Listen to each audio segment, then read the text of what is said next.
It's great to welcome Brian Greene to the program today, who's a professor of physics and mathematics and director of Columbia University's Center for Theoretical Physics, also known for his groundbreaking discoveries in superstring theory and author of many books, including, I believe most recently, It's Until the End of Time, right? That's your latest. Yes, that's correct. Exactly. So maybe to get into our conversation, when somebody maybe is trying to understand not something like superstring theory or the nuts and bolts, but more generally, what types of questions does your work seek to answer to have a broader understanding of what you're doing? How would you explain that to them?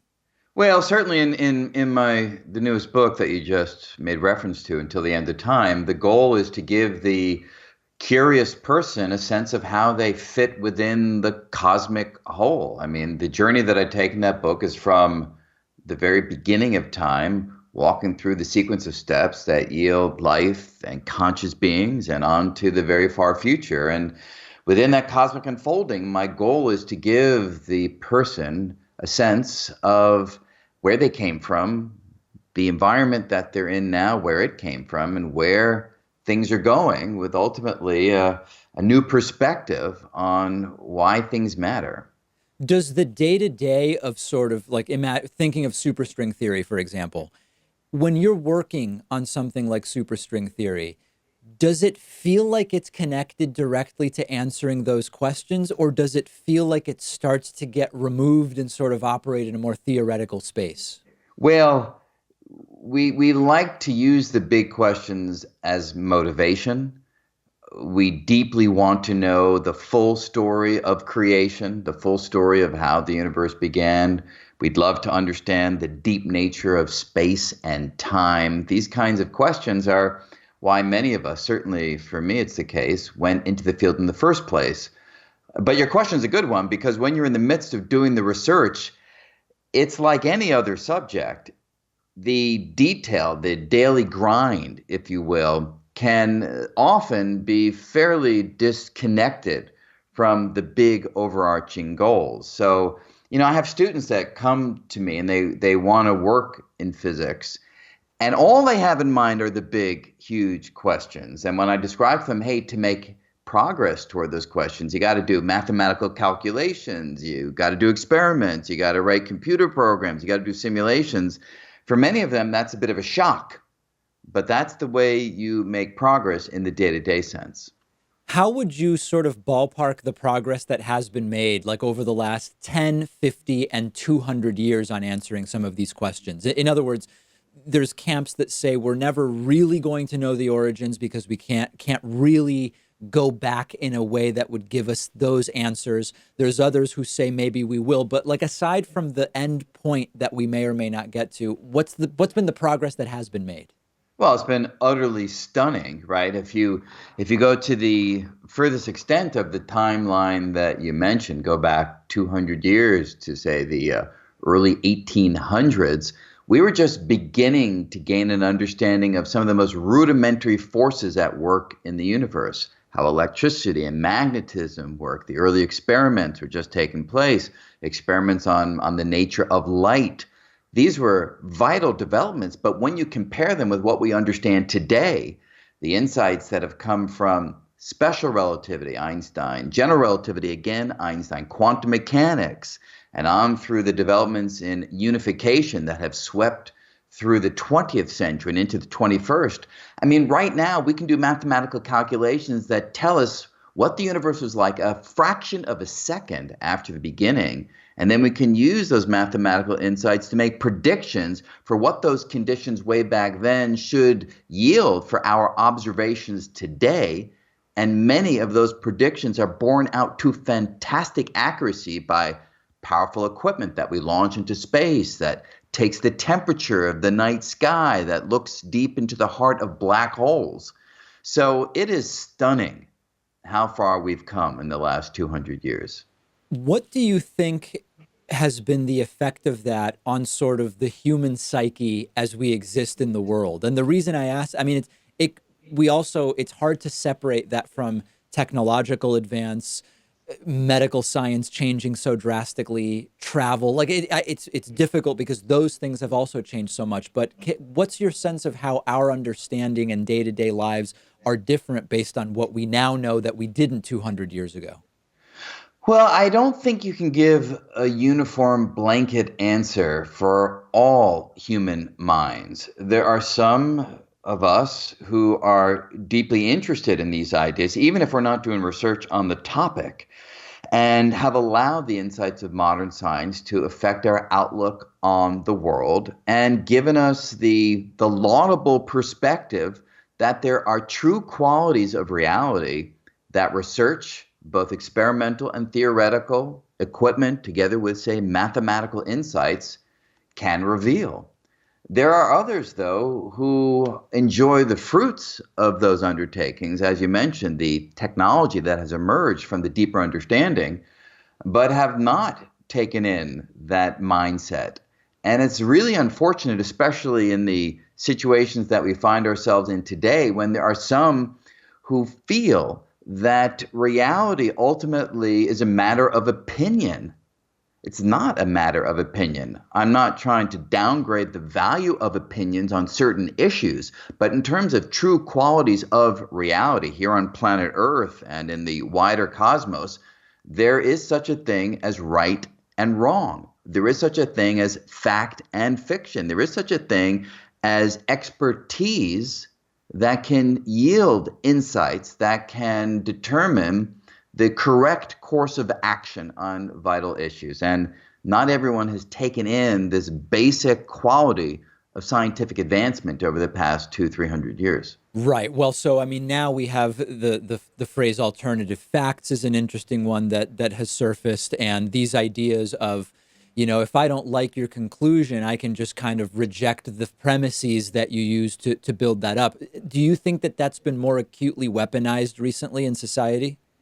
It certainly has, especially when you've got leaders who have that very perspective, or at least leaders who leverage that perspective by using it as a tool, or as you describe, as a weapon to advance certain political perspectives. And that is deeply troubling. And as we're beginning to see, has the capacity to yield deep tragedy. What's the solution in your mind to that? Because I've read some interesting pieces that say it's not as simple as we have to start teaching critical thinking and philosophy and epistemology earlier, that there's a bigger divide and a bigger picture issue than simply that. I agree, although I would say that that is part of the solution. I can't help the optimistic side of my personality from saying, I just feel that if we could get kids at an early stage to really recognize the power of scientific insight, not abstractly, but, I've taught kids and I've seen them undergo that transition from confusion about something to mastery, even if it's a small element of math or physics.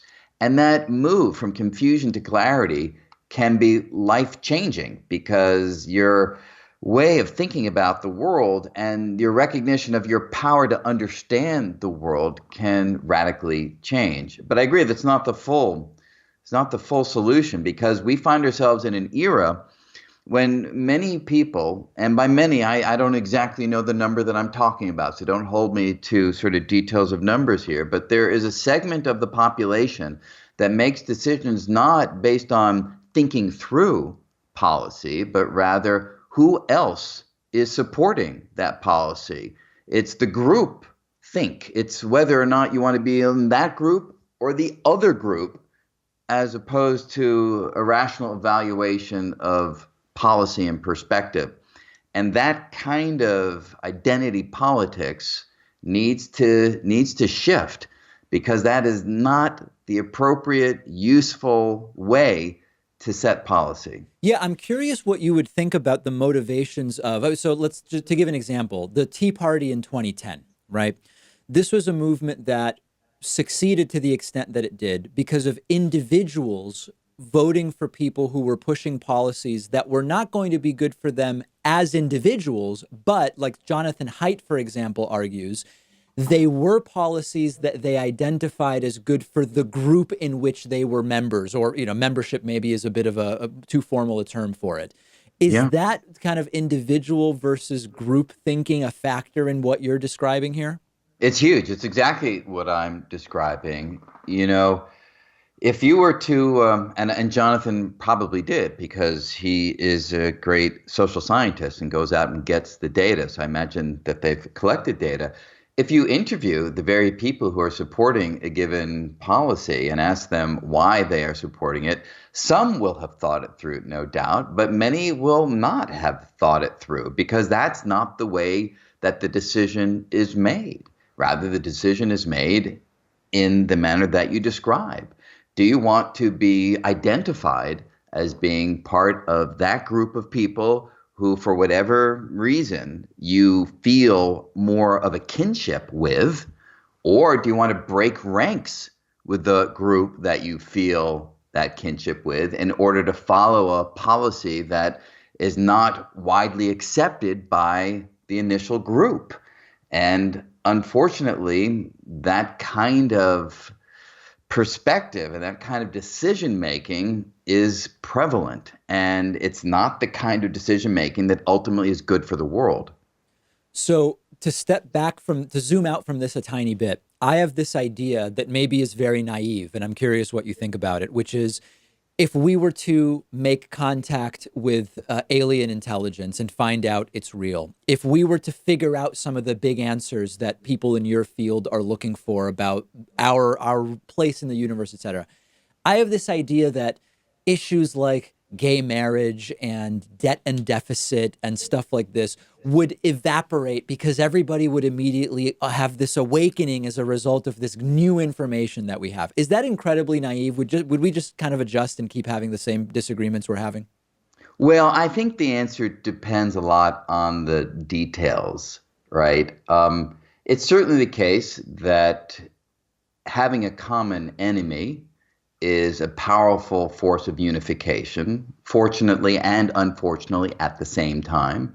When we can identify a common enemy, it allows us to bind together into an even larger group if that will aid in our survival. And look, many of our predilections emerged from evolutionary pressures across, tens of thousands of generations. And the ability to come together into socialized groups has been an important means by which we have gotten to our place of dominance in the world. So it's not surprising that we have this sort of inbuilt reaction to certain kinds of pressure, certain kinds of challenges, and one such challenge is a common enemy. But, I like to think that if we encounter the aliens, maybe it won't be an enemy. Maybe it'd be a very friendly relationship. And if that were the case, maybe they would reveal deep truths that somehow the world would listen to. But I have a feeling that it's maybe over a long stretch of time that might be possible. But the notion that I think you are articulating, that all of a sudden we sort of lift ourselves up from thinking about all of the issues here, and all of this now is sort of secondary to this larger kind of conversation we're having with the aliens. I suspect that would not happen, at least not on the kinds of instantaneous timescales that you have in mind. Well, part of what makes me doubt it would happen at all is that humans seem to have this incredible ability to just adjust to what reality becomes, and it becomes the new baseline, and things sort of return to some kind of baseline in some way. Yeah, no, it's certainly the case. I was on an airplane, at JFK on the tarmac on September 11th, 2001, and I saw the plane hit the tower. From my seat in the plane, I had a clear shot right from Queens into Manhattan, and so there was a sense at that moment that the world would completely change, that nobody would live their lives the way that they once did. And that was true for a while, and there certainly have been changes that occurred by virtue of 9/11, without a doubt. But I think many people reverted at least pretty close to the lives that they led if they weren't directly part of the tragedy, or if they didn't have a loved one who was directly part of the tragedy. We do have this, you can call it resilience, this ability to sort of revert back to the way that we once were. And so I kind of agree with you that that is the default development that we certainly have seen happen over and over again, that we find a way of sort of acclimating to the new environment and taking our old lives and fitting it in to the new jigsaw puzzle as best as we can, and then going forward from there.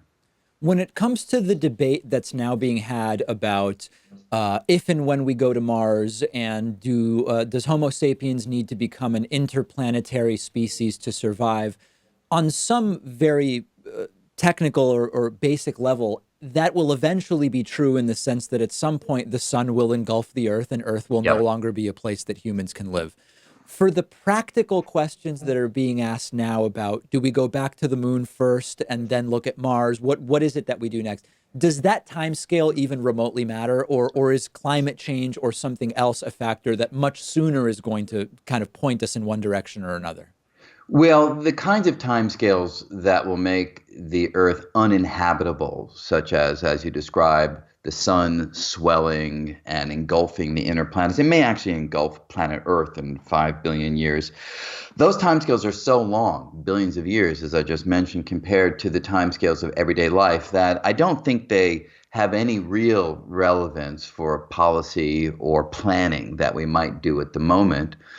I don't like to think of traveling off of planet Earth as the solution to the climate issues. Ultimately, if we don't change our ways, we'll destroy every world that we inhabit. And that's, I don't think, the way we want to go about populating the wider solar system, or even at some point, maybe even the galaxy. We have to change our mindset and become responsible stewards of whatever planet is playing host to our civilization. And that requires a radical change in mindset, one that goes away from greed and focuses upon the good of the whole. And that requires leadership, not the kind of leadership that we have today, but there are leaders that have the capacity to reach people in a way that inspires them to change, make them want to be part of the larger collective, because it will make them feel good. It will make them feel like a valued and responsible citizen of planet Earth by virtue of the kinds of things that they are doing to preserve the planet and to abet the planet, to make the planet a better place. Who do you And think is doing a good job right now of that? well, we're in such an unusual situation right now that it's very hard to point to a leader that I would say, if we would just have a leader like that. But there certainly are climate scientists who have been out there leading the charge. And look, I have to tell you, these are vital issues, but I can't sit here and say that a climate activist, that I've been pushing the envelope of these issues myself. Why is that?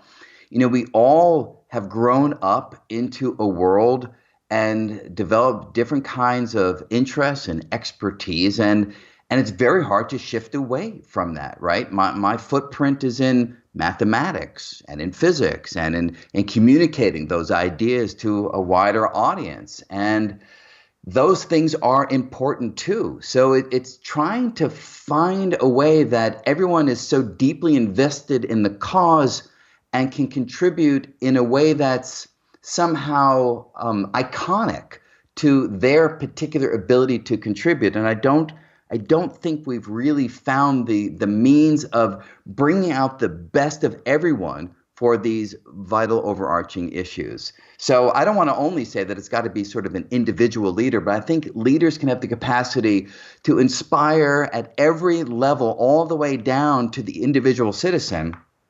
And leaders of that sort, I think, could make a profound difference. Last thing I want to touch on, since you mentioned these strange times that we find ourselves in, what's your perspective on what's going on with the coronavirus pandemic? I'll leave it wide open, whether you want to talk about curves or whether you want to talk about leadership or whatever the case is. Where's your mind at this point on the issue? I mean, there's so many things to say, but maybe just to streamline it, one thing that I see happening over and over again, and I'll speak to this from the perspective of a mathematician, as a Yes. scientist, is the failure of so many people to recognize what exponential growth actually means.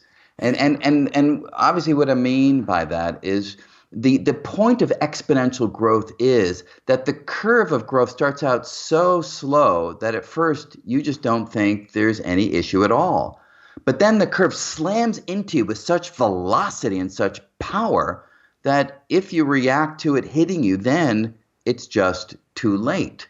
So, what that really means is the word overreaction, I think, has a negative connotation in everyday usage. Yes. But in this situation, you have to overreact in the sense that if you are only reacting to the things that are literally happening, it's too late. You need to react to things that will happen, which means today you need to overreact in order that you are prepared for what's happening next. And what I see happening now is we're constantly just reacting, which means we're constantly chasing after the curve.